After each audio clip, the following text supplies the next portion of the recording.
बच्चों, ये आपके इस चैप्टर का लास्ट टॉपिक है, जो दरअसल आपका एक प्रैक्टिकल भी है। विस्थापन विधि द्वारा उत्तल लेंस की फोकस दूरी ज्ञात करना। ठीक है, इसमें जब दो पिनों के बीच की दूरी को, दो पिन आपको मैं दिखा दूँ, ये ए बी, एक पिन ए बी है और दूसरा पिन आपका सी डी है। ये दो पिन रखी गई हैं।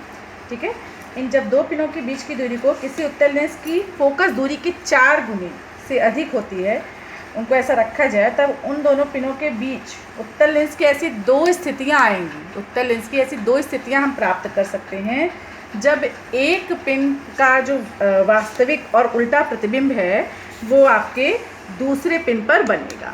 ये आपका इसका मतलब जो तरीका है वो आपको ऐसा मिलेगा।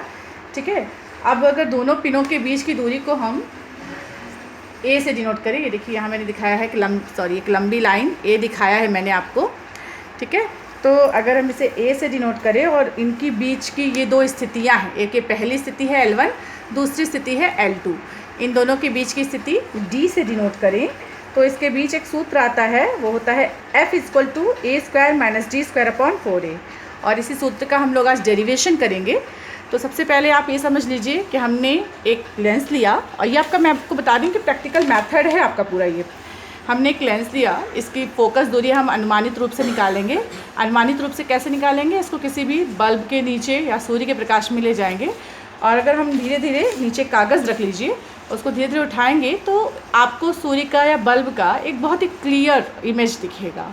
वो इमेज की दूरी और कागज़ पे जो बनी है और लेंस आपका, इन दोनों को हम किसी स्केल की सहायता से नाप लेंगे तो हमें एक अनुमानित फोकस दूरी मिल जाती है। उस फोकस दूरी के 4 गुना करेंगे और ऑप्टिकल बेंच पर हम लोग 2 पिन उस 4 गुने दूरी पे लगाएंगे। एक पिन यहाँ लगा दिया, एक पिन यहाँ लगा दिया। ठीक है, अब उसके बीच हमें अपने लेंस को रखेंगे और लेंस को थोड़ा सा आगे पीछे शिफ्ट करेंगे तो हम देखेंगे कि किसी भी पिन से, चाहे आप इस पिन से देखिए चाहे इस पिन से, उनके प्रतिबिंब एक दूसरे पर बनेंगे। ये एक तरह का संयुग्मी फोकस कहलाता है, संयुग्मी बिंदु कहलाते हैं। ठीक है, अब हमने यही किया हुआ है कि पहले यहाँ पर जो है ए बी को रखा और L1 स्थिति पे इसका प्रतिबिंब हमने देखा, तो इसका पहला जो प्रतिबिंब बन रहा है वो है A', B'। ठीक है, L1 की स्थिति में जब लेंस को रखा है तो जो प्रतिबिंब बन रहा है वो है A', B'। और इस स्थिति में आपका L1A क्या हो जाएगा? U हो जाएगा वस्तु की दूरी, और L1C क्या हो जाएगा? प्रतिबिंब की दूरी हो जाएगी V। हमने दिखा दी है आपको। उसके बाद हम क्या करेंगे, जैसे मैंने आपको पहले बताया है कि बिंदु A और C ये दोनों संयुग्मी फोकस है। मतलब कि आप इस पर वस्तु रखें तो इस पर प्रतिबिंब बनेगा, इस पर से देखेंगी तो इस पर प्रतिबिंब बनेगा। तो आप किसी को भी रख के देख सकते हैं। हाथ बहुत हिल रहा है आज। फिर उसके बाद हम आपको यहाँ पर एक चीज़ और दिखाना चाहेंगे कि आप फिगर में आप देख रहे होंगे, मैंने बताया था दोनों लेंसों के बीच की दूरी D है और प्रतिबिंब के बीच की दूरी A है। देखिए, इस D को निकाल सकते हैं हम लोग। ये है V, यहाँ से यहाँ तक प्रतिबिंब की दूरी है, तो V - U कर देंगे तो ये D की डिस्टेंस निकल आएगी। और अगर V + U कर देंगे तो ये जो आपका A है ये इसके बराबर है। हमने यही किया है इसमें। ठीक है, अब उसके बाद इन दोनों इक्वेशंस को हमने ऐड कर दिया है। जब जोड़ेंगे तो एक बार V का मान निकल आएगा, V = a + d/2, और इसका मान किसी भी एक इक्वेशन, चाहे 1 में रखिए चाहे 2 में रखिए, आप मान रखेंगे तो दूसरे में आपका U का मान निकल जाएगा, दैट इज़ a - d/2। अब आपके पास पतले लेंस का एक सूत्र था 1/v = 1/v - 1/u = 1/f। इसमें हम चिन्ह सहित मान रखेंगे।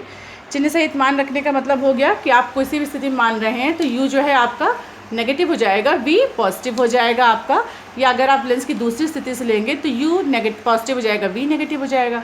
तो आप कोई भी वस्तु, किसी भी चीज़ को मान के रखिए, कोई दिक्कत नहीं है। तो V का मान हमने रख दिया, यहाँ से देखिए a + d/2, और U का मान रख दिया माइनस का चिन्ह रहेगा क्योंकि U आपका नेगेटिव में रहेगा, a - d/2। इनको सॉल्व करेंगे आप देखिए तो ये माइनस से ये प्लस हो जाएगा और ये 2 जो है वो ऊपर चला जाएगा और हो जाएगा 2/a + d + 2/a - d = 1/f। फिर हमने क्या किया है, इसको थोड़ा सा और सॉल्व किया है, इसको इधर मल्टीप्लाई कर दिया, इसको इधर मल्टीप्लाई कर दिया, और नीचे देखिए ये a + b × a - d का फॉर्मेट है। तो ये डायरेक्ट फार्मूला है a² - d² का। ठीक है, अब इसके बाद इसको हमने ब्रैकेट्स को खोल लिए हैं, तो ये हो जाएगा 2a - 2d, इस ब्रैकेट को खोला है, फिर प्लस 2a + 2d। और यहाँ से आप देखेंगे कि आपका जो ये टर्म है 2d, एक 2d+ है, एक 2d- है, ये दोनों कैंसिल आउट हो जाएगा आपका। ठीक है, अब आपका जो है ये आ गया ऊपर 4a और नीचे a square minus d square equal to 1/f है, या f equal to a square minus d square upon 4a है।